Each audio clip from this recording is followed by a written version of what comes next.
Hi everyone, എല്ലാവർക്കും എഡ്യൂക്കേറ്ററിൻ്റെ പുതിയൊരു വീഡിയോയിലേക്ക് സ്വാഗതം. അപ്പോൾ ഇന്ന് നമ്മൾ നോക്കാൻ പോകുന്നത് ഈ എക്സാംസൊക്കെ നോക്കുകയാണെങ്കിൽ നമ്മൾ കോമ്പറ്റേറ്റീവ് എക്സാംസുകൾ നോക്കുകയാണെങ്കിൽ ഒരു ക്വസ്റ്റനൊക്കെ വരുന്ന ഒരു കേസാണ് ലിമിറ്റിംഗ് റിയേജൻറ്റ് എന്ന് പറയും. ചില റിയാക്ഷൻസ് ഒക്കെ വെച്ച് ചോദിക്കുകയാണ്. ഇപ്പോൾ ഇതിനകത്ത് ലിമിറ്റിംഗ് റിയേജൻറ്റ് ഏതാണ്, അല്ലെങ്കിൽ എക്സസ് റിയേജൻറ്റ് ഫൈൻഡ് ചെയ്യുക, അല്ലെങ്കിൽ എത്ര മോൾസ് ഒരു പ്രോഡക്റ്റിൻ്റെ എത്ര മോൾസ് ഫോം ചെയ്തു എന്നൊക്കെ നമുക്ക് പല ക്വസ്റ്റ്യൻസ് വരുന്നുണ്ട്.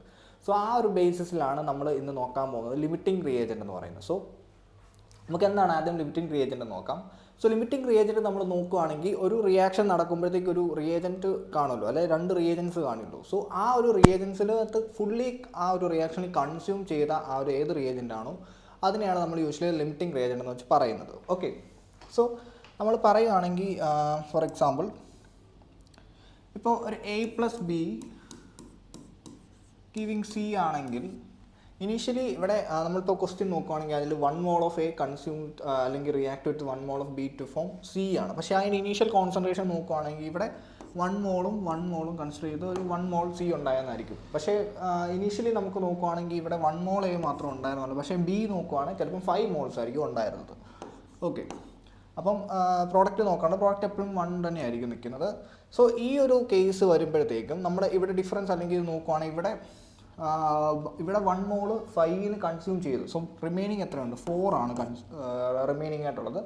ഇവിടെ നോക്കുകയാണെങ്കിൽ 1 തന്നെയാണ് വരുന്നത്. സോ ഈ ഒരു കേസിൽ ഇവിടെ 4 എന്ന് പറയുമ്പോഴത്തേക്കും എക്സസ് ആണ്. ആ ഒരു റിയേജൻറ്റ് വരുമ്പം എക്സസ് ആയിട്ടാണ് വരുന്നത്. പക്ഷേ ഇവിടെ A എന്ന് പറയുമ്പം ആ ഒറ്റ ഇത് മാത്രമേ അവിടെ മീൻസ് ആ റിയാക്ഷൻ നടക്കുന്നതുകൊണ്ട് അതിനെ നമ്മൾ ലിമിറ്റിംഗ് റിയേജൻറ്റ് എന്ന് പറയുന്നുണ്ട്. സോ നമുക്ക് പ്രോബ്ലംസിലേക്ക് പോകാം. അപ്പം നമുക്ക് കുറച്ചുകൂടെ ഒരു അണ്ടർസ്റ്റാൻഡിങ് വരും.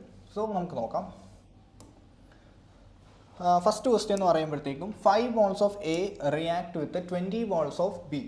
അപ്പം calculate the number of moles of C formed. അപ്പം ഈ ഒരു പർട്ടിക്കുലർ റിയാക്ഷനകത്ത് 5 mols ഓഫ് Aയും അതുപോലെ 20 mols ഓഫ് Bയും കൺസ്യൂം ചെയ്താണ് C ഉണ്ടാകുന്നത് പറഞ്ഞിട്ടുണ്ട്. അപ്പം ഇതിനകത്ത് എത്ര പ്രോഡക്റ്റ് സിയുടെ ആ ഒരു എത്ര മോൾസ് ഉണ്ടായതാണ് നമ്മൾ കണ്ടുപിടിക്കുന്നത്. അതുപോലെ ഇതിനകത്ത് നമുക്ക് ചെയ്തു വരുമ്പോഴത്തേക്ക് ഇതിനകത്ത് ലിമിറ്റിംഗ് റിയേജൻറ്റും കിട്ടും.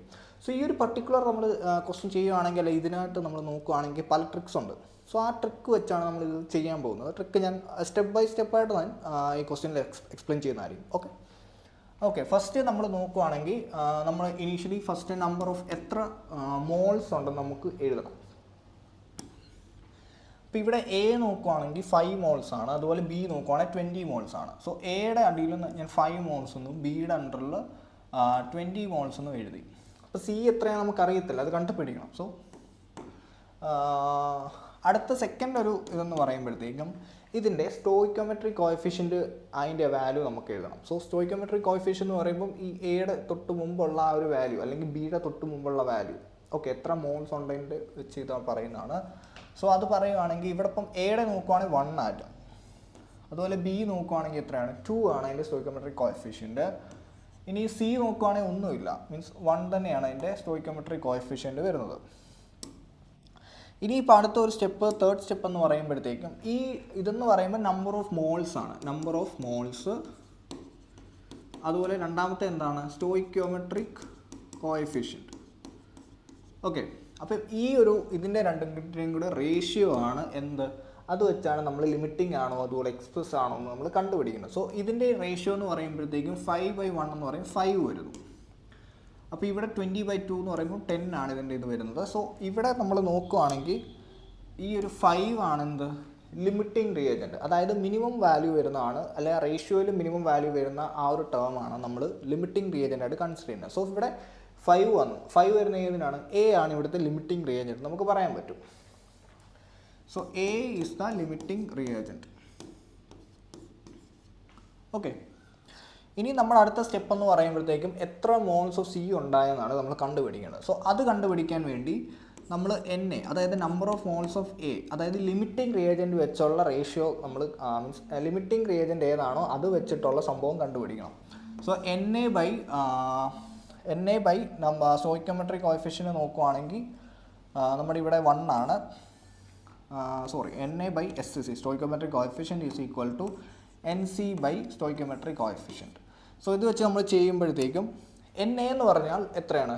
NA എന്ന് പറയുമ്പോൾ 5 mols ആണ് അല്ലേ. സോ 5 ബൈ അതിൻ്റെ സ്റ്റോയിക്കോമെട്രിക് കോഎഫിഷ്യൻറ്റ് എന്ന് പറയുമ്പോൾ 1 ആണ്. It is equal to NC. NC എന്ന് പറയുമ്പോൾ നമുക്ക് കണ്ടുപിടിക്കുന്ന സാധനം number of moles. So NC upon S C ഇതിൻ്റെ 1 ആണ് വരുന്നത്. സോ അത് വെച്ച് നമുക്ക് NC ഇസ് ഈക്വൽ ടു എത്രയെന്ന് കിട്ടും? 5 എന്ന് കിട്ടും. അതായത് number of moles of C formed 5 ആണ്. ഓക്കെ, അപ്പം ഇതാണ് ആ ഒരു പർട്ടിക്കുലർ ക്വസ്റ്റ്യൻ വരുന്നത്. ഇനി സെക്കൻഡ് ഒരു ക്വസ്റ്റ്യനോട് നമുക്ക് ചെയ്യാം. സെക്കൻഡ് ക്വസ്റ്റ്യൻ എന്ന് പറയുമ്പോഴത്തേക്കും A+B will give A2B3. Okay, ഇതിനകത്ത് 6 mol A react with 20 mol B.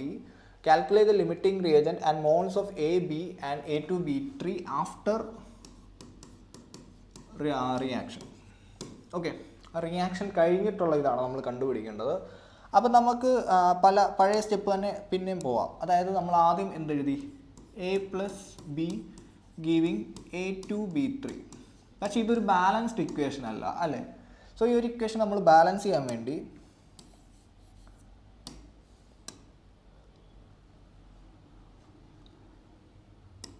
To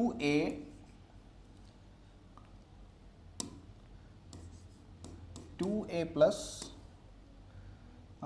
3B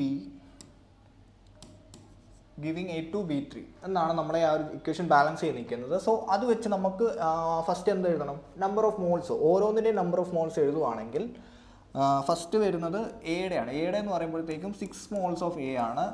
അടുത്ത സെക്കൻഡ് നോക്കുകയാണെങ്കിൽ ബിയുടെ 20 moles ആണ്. അപ്പോൾ ഇവിടെ അടുത്തത് നമ്മൾ കണ്ടുപിടിക്കാനാണ് A2B3, അതായത് എത്ര മോൾസ് ഫോം ചെയ്യുമെന്ന് നോക്കണം. ഓക്കെ, സെക്കൻഡ് നോക്കുകയാണെങ്കിൽ നമ്മുടെ ഈ ഒരു പർട്ടിക്കുലർ സ്റ്റോയിക്കോമെട്രിക് കോഎഫിഷ്യൻറ്റ്. അപ്പം ഇവിടെ 2 ആണ്, അതുപോലെ ബിയുടെ കേസിൽ 3 ആണ്, ഇവിടെ 1 ആണ്. സോ 2, 3, 1. ഇനി എന്താണ് കാണേണ്ടത്? ഇതിൻ്റെ റേഷ്യോ ആണ് ഇനിയും കാണേണ്ടത്. ഇതിൻ്റെ റേഷ്യോ എന്ന് പറയുമ്പോൾ എത്ര വരും? 6/2 എന്ന് പറയുമ്പോഴത്തേക്കും 3 വരുന്നു. അതുപോലെ 20/3 എന്ന് പറയുമ്പോൾ ഏകദേശം ഒരു 6.6 ആ ഒരു റേഞ്ചിലാണ് വാല്യൂ വരുന്നത്. അപ്പോൾ ഇവിടെ നമ്മൾ നോക്കേണ്ട ആവശ്യമില്ല. സോ നമ്മൾ ഇവിടെ പറഞ്ഞപ്പം നേരത്തെ എന്താണ് പറഞ്ഞത്? ഏറ്റവും റേഷ്യോ കുറഞ്ഞ സംഭവമാണ് അതിൽ ലിമിറ്റിംഗ് റിയേജൻ്റ് ആയിട്ട് വരുന്നത്. അപ്പോൾ ഇവിടെ ലിമിറ്റിംഗ് റിയേജൻ്റ് വന്നപ്പം ഏതായി? A is the limiting reagent എന്ന് നമുക്ക് കിട്ടി. ഓക്കെ, A ആണ് ഇവിടുത്തെ ലിമിറ്റിംഗ് റിയേജൻ്റ്. ഓക്കെ, ഇനി നമുക്ക് സെക്കൻഡ് ക്വസ്റ്റ്യൻ അല്ലെങ്കിൽ പാർട്ട് ക്വസ്റ്റ്യൻ എന്ന് പറയുമ്പോൾ moles of A, B, A2B3 after reaction. Reaction കഴിഞ്ഞിട്ട് A, B അല്ലെങ്കിൽ A2B3യുടെ എത്രയാണോ നമ്മൾ കണ്ടുപിടിക്കാൻ പോകുന്നത്. സോ അതിനായിട്ട് നമുക്ക് നോക്കാം. അപ്പോൾ അതിനായിട്ട് നമ്മൾ ചെയ്യേണ്ടത് എന്താണെന്ന് ചോദിച്ചാൽ, ഇവിടെ നമ്മൾ ഈ റിയാക്ഷൻ ഉണ്ടല്ലോ, അതായത് ഫസ്റ്റ് ഇപ്പം നമ്മൾ നോക്കുകയാണെങ്കിൽ ഇവിടെ നോൺ വാല്യൂ ഉണ്ട്. ഇപ്പം Na/2, ഇപ്പം നമ്പർ ഓഫ് മോൾസ് ഓഫ് ഇത് നോക്കുകയാണെങ്കിൽ SC is equal to NB upon SC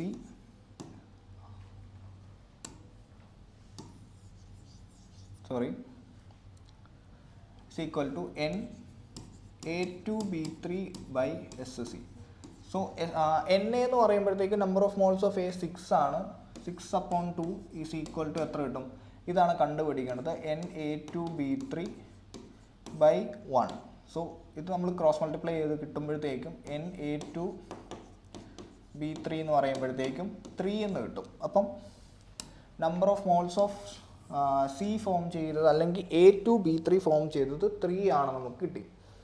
okay, ഇനി സെക്കൻഡ് ഇതെന്ന് വെച്ചാൽ എത്ര മോൾസ് കൺസ്യൂം ചെയ്യുന്നതാണ് നമ്മൾ കണ്ടുപിടിക്കാൻ പോകുന്നത്. സോ അതിനായിട്ട് നമ്മൾ നോക്കുന്നത് ഈ ഒരു പർട്ടിക്കുലർ റേഷ്യോ എടുക്കണം. അപ്പം എയുടെ കേസിൽ പറയുവാണെങ്കിൽ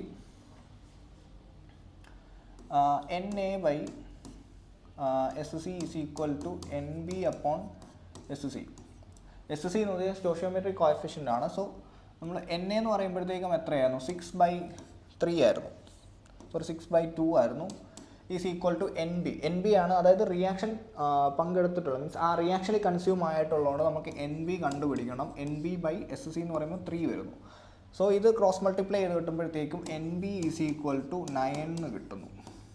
ഓക്കെ, ആ റിയാക്ഷനിൽ 9 moles B കൺസ്യൂം ചെയ്തിട്ടുണ്ട്. അപ്പം നമ്മൾ ഇനീഷ്യലി നോക്കുവാണെങ്കിൽ എത്രയായിരുന്നു? 20 moles B നമ്മൾ എടുത്തിട്ടുണ്ടായിരുന്നു. അപ്പം റിയാക്ഷൻ കഴിയുമ്പോഴത്തേക്കും എത്രയുണ്ടെന്ന് നോക്കാൻ വേണ്ടി ഈ ഒരു പർട്ടിക്കുലർ 20 - 9 ചെയ്യുമ്പോഴത്തേക്കും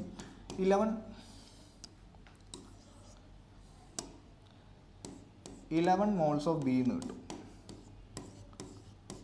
ഇത് റിയാക്ഷൻ കഴിഞ്ഞിട്ടുള്ള ബിയുടെ ഇതാണ്. അതുപോലെ ഇനി നമുക്ക് കാണേണ്ടത് എയുടെ ഇതാണ് കാണേണ്ടത്. അതുപോലെ നോക്കുവാണെങ്കിൽ